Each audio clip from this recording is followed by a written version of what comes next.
যেই বিএনপি বুঝতে পেরেছে তারা ক্ষমতার খুব কাছাকাছি এসছে, তখন সকল ধরনের সংস্কারের বিপক্ষে তারা একটা দাঁড়িয়ে গেছে, কারণ তারা বুঝতে পারতেছে যে তাদেরকে আওয়ামী লীগের মতো করেই দেশ শাসন করতে হবে।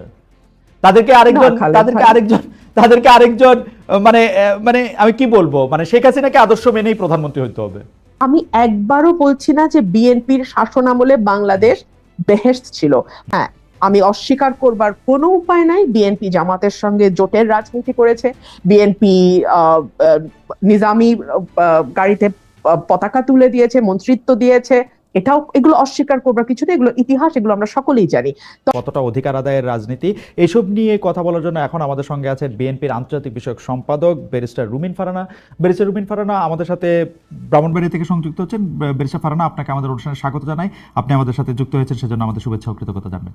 আসলে বাংলাদেশে এই যে জাতীয় সঙ্গীত, জাতীয় পতাকা, ৭১-এর স্বাধীনতার পক্ষে কথা বলা বা কারা তার সঙ্গী হবে, কারা জঙ্গি হবে, এই জিনিসগুলি কিন্তু ৭৮ সালের পর থেকে, বিএনপির প্রতিষ্ঠার পর থেকে বিএনপি আসলে লিড করেছে জাতিকে, বিএনপি পথ দেখিয়েছে, বিএনপি ইনক্লুশন করেছে। বিএনপি আজকে যাদেরকে মুনাফেক বলে তাদের গাড়িতে জাতীয় পতাকা দিয়েছে। বিএনপি পলিটিক্যালি তাদের দীর্ঘদিনের পরীক্ষিত রাজনৈতিক নেতাদের বঞ্চিত করে জামাত নেতাদের হাতে ধানের শীষ তুলে দিয়েছে, জোট করে যা করার না তাও করেছে। এখন হঠাৎ করে জামাত এত খারাপ হয়ে গেল, আমি জনাব ইশাকের সাথে একদম একমত। যদি আজকে সিনারিওতে আওয়ামী লীগ থাকতো, ওর যদি জামাতকে লাগতো, তখন কিন্তু জামাত এত খারাপ হইতো না। বিএনপির এই রাজনীতিটাকে আপনি অনেক স্বার্থবাদী, মানে আপনি আপনাদের এই রাজনীতিটাকে অনেক স্বার্থবাদিতার রাজনীতি আপনি মনে করেন কিনা? দেখুন, বিএনপি ভোটের রাজনীতি করে, আওয়ামী লীগও ভোটের রাজনীতি করে। বাংলাদেশে এই ভোটের রাজনীতিতে, বাংলাদেশে নয় মানে সারা বিশ্বব্যাপী ভোটের রাজনীতিতে জোট একটা খুবই কমন একটা ফেনোমেনা, এবং সেই জোট গঠন আওয়ামী লীগও যেমন এক সময়ে জামাতের সঙ্গে যুগপৎ আন্দোলন করেছে, বিএনপিও সেভাবে জামাতের সঙ্গে ২০০১ সালে গিয়ে জোট করেছে।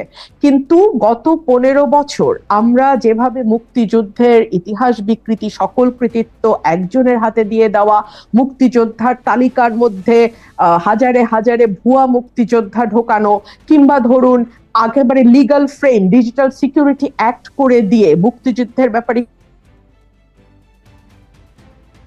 কি বলারও করা হয়েছে। বিএনপি কিন্তু ৩ বার রাষ্ট্র পরিচালনার দায়িত্বে ছিল অতীতে, কিন্তু কখনো কিন্তু আমরা তেমনটি ঘটতে দেখি নাই। হ্যাঁ, আমি অস্বীকার করবার কোনো উপায় নাই, বিএনপি জামাতের সঙ্গে জোটের রাজনীতি করেছে।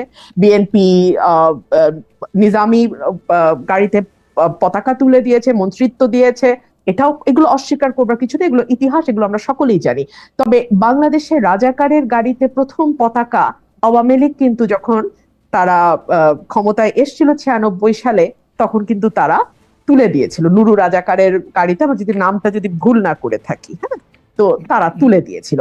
সো একটা বিষয় বলেন।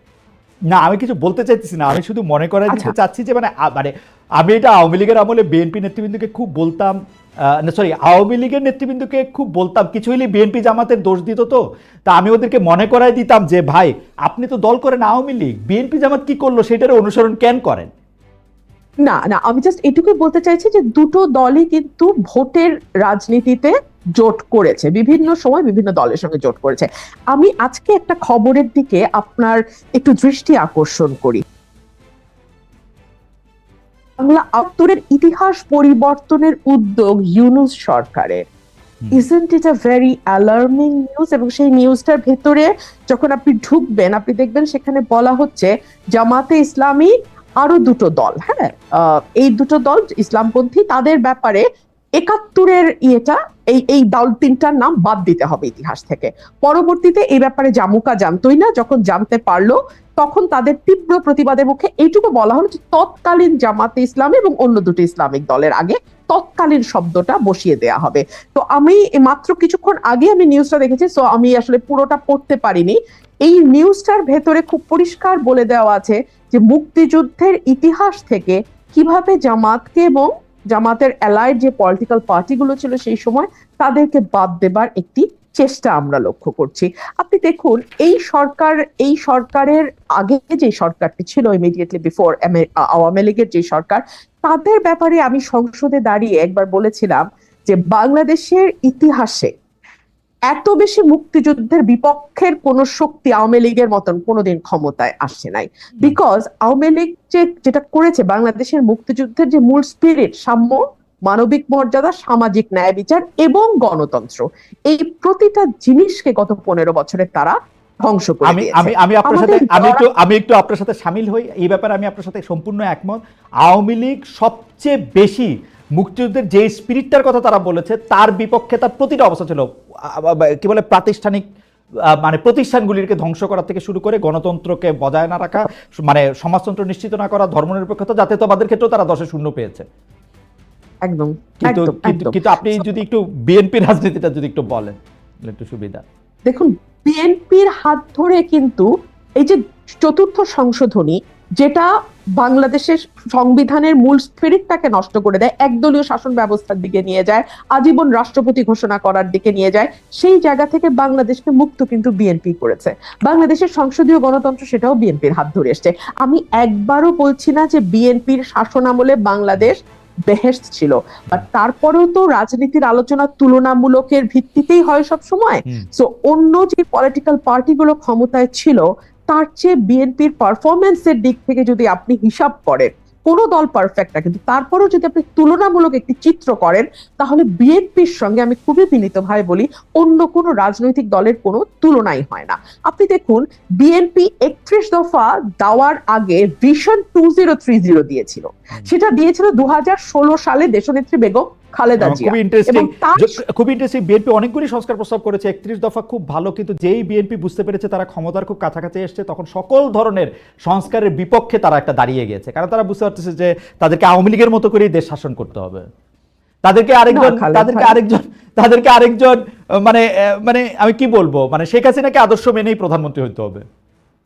একদম না খালেদ ভাই, আমি আপনাকে খুবই বিনীতভাবে আমি আপনার সঙ্গে ডিফার করছি। আপনি একটু সময় দেন, আমি বলি কেন ডিফার করছি। আচ্ছা, বিএনপি যেটা বলেছে যে যেই সংস্কারগুলো মূল, যেমন প্রধানমন্ত্রী, রাষ্ট্রপতি, মন্ত্রী পরিষদের মধ্যে ক্ষমতার ভারসাম্য, এক ব্যক্তি পরপর 2বারের বেশি প্রধানমন্ত্রী হতে না পারা, সংসদে আপার হাউস লোয়ার হাউসের প্রভিশন আনা, আর্টিকেল 70 সংশোধন করা, এই প্রতিটাই কিন্তু সাংবিধানিক সংস্কার। এবং সাংবিধানিক সংস্কার আর্টিকেল 142 অনুযায়ী একটা নির্বাচিত সংসদ ছাড়া, যেই সংসদে 2/3 মেজরিটির ভোট লাগবে, মানে 2/3 সংসদ সদস্যের ভোট লাগবে সংবিধানে কোনো পরিবর্তন বা সংস্কার আনতে। সো বিএনপি বলেছে যে যদি আগামীতে বিএনপি বা যেই দলের রাষ্ট্র ক্ষমতায় যায়, সংবিধান সংস্কার করার জন্য 2/3 মেজরিটি দরকার, তো সেই 2/3 মেজরিটি যদি তারা পায় তাহলে ডেফিনেটলি তারা এই সংস্কারগুলো করবে। বাট যে জায়গাটাতে আমি বলছিলাম যে 2016 সালে কিন্তু বিএনপি একটু যদি শেষ করেন বেঁচে পারে না, যদি একটু শেষ করেন, তবে বিএনপির এই বক্তব্য আমার কাছে বিশ্বাস করার কোনো কারণ নাই। কারণ হচ্ছে যে বিএনপি বলছিল যে বিচার বিভাগকে আলাদা করবে, সেটা ব্যারিস্টার সৈয়দ ইশতিয়াক আহমেদের সময়, আপনার 2001 সালে আপনি মনে থাকবেন, তিনি আলাদা করতে চেয়েছিলেন, বিএনপি বলেছিল যে ক্ষমতা এসে করবে, 5 বছর কিন্তু করে নাই। আর এখন তো ওই সময় তো করবে বলে করে নাই, এখন করবে না বলতেছে, এখন কি আর করবে জীবনে? খালেদ ভাই, আমি শুধু বলবো যে সময়ই এই কথাগুলোর উত্তর দেবে। বিচার বিভাগ স্বাধীন করবে না, এটা কি বিএনপি একবারও বলেছে? স্বাধীন বিচার বিভাগ ওইটা করবে বলছিল, তারপরেও করে নাই। এটা তো সংস্কার তো করবে না, মানে 2বারের বেশি প্রধানমন্ত্রী থাকতে পারবে না, এটা করবে না বলছে বিএনপি, তাইলে কি আর করবে? ওইটা করবে বলছিল না, বেঁচে পারেন। আমি আপনাকে বলি, বিচার বিভাগ আলাদা করার ব্যাপারে সকল প্রস্তুতি ব্যারিস্টার সৈয়দ ইশতিয়াক আহমেদ আইন উপদেষ্টা হিসেবে নিয়ে রেখেছিলেন 2001 সালে। তখন এটি করতে চেয়েছিলেন, বিএনপির পক্ষ থেকে বলা হয়েছিল আমরা আসি, আমরা এটি করব। তারপরে 2001 থেকে 2006 সাল পর্যন্ত বিএনপি ক্ষমতায় ছিল, বিচার বিভাগ আলাদা হতে সময় লেগেছে আরেকটি তত্ত্বাবধায়ক সরকার আসা। তো সেটি তো তারা বলছিল যে তারা করবে, তাও 5 বছরে করে নাই। এই ক্ষেত্রে তারা বলতেছে যে 2বারের বেশি প্রধানমন্ত্রী না থাকার যে অপশন, সেটা তারা কোনোদিন মানবে না। তো যেটা মানবে না, এটা কি আর কোনোদিন করবে না? এটা করবে না। কেন করবে না আমি সেটা আপনাকে বলি। বলেছে বিএনপি এটুকু বলেছে যে পরপর 2বারের বেশি, মানে 3rd টার্মে সে প্রধানমন্ত্রী হতে পারবে না, এটা বলেছে। আচ্ছা, আপনি আমাকে দেখান তো ওয়েস্টমিনিস্টার ডেমোক্রেসি যে দেশগুলো আছে, হ্যাঁ, সেখানে কি একটা দল তারা আগে থেকে বলে যে না, পরপর দুবারের বেশি আমরা একজনকে প্রধানমন্ত্রী করব না, বা আমরা পরপর 3বারের বেশি একজনকে করব না, বা একবারের বেশি একজনকে করব না।